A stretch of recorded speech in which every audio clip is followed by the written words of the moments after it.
Hi guys, magpapa-PMS nga pala tayo kaya bago yon bumili muna ako nga pala ng air filter tsaka cabin filter para makatipid.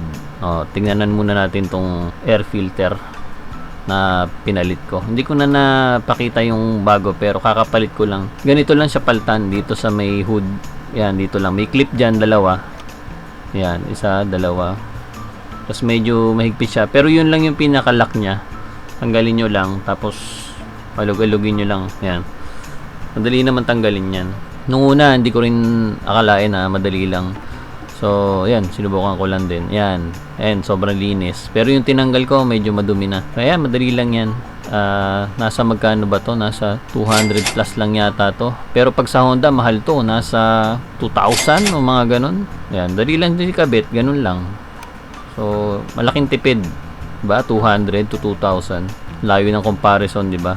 So, hindi lang yan. Pati yung cabin filter, makakatipid ka rin. Magkano ba ang cabin filter na bili ko? Nasa 100 plus. Pero sa Honda, nasa magkano ba yon? Nasa 1.7, mga ganon. Ewan ko bakit overpriced tong Honda. Pero yung quality niya, malapit lang naman. So, ito, dito tinatanggal yung sa cabin filter. Yan. Tanggalin nyo lang yung puting yan. Madali lang din yan. Sasalpak nyo lang. Papakita ko rin pala yung, yung pinagpalitan ko. Kung gano'n nakadumi. Madali lang kasi makakatipid ka talaga pag pinalta mo yan dalawang yan.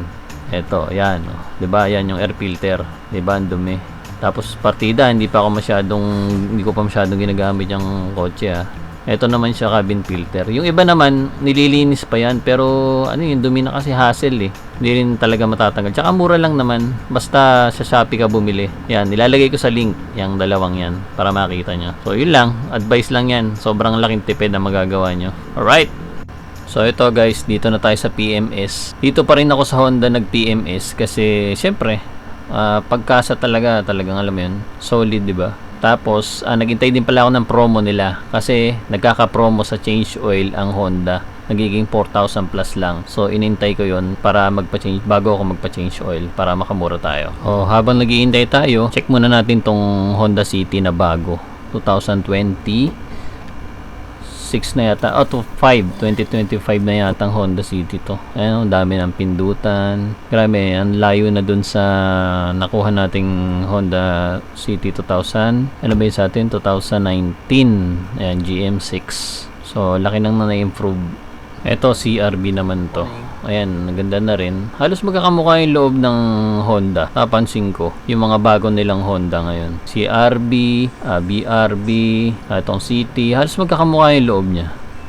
Yan guys, waiting pa din tayo. Yung change oil nga pala, sinamahan natin siya ng brake cleaning at saka yung engine wash. Kasi dito na talaga ako nagpapa-engine wash sa Honda para safe. Tapos brake cleaning yan, mahalaga yan. Tapos yun, change oil lang. Tapos check lang kung ano yung mga kailangan repilan, kagaya ng brake fluid, mga ganyan. So ito guys, magkano ba inabot? Ayan, 5,901. Ayan, hindi pa kasama yung engine wash dyan.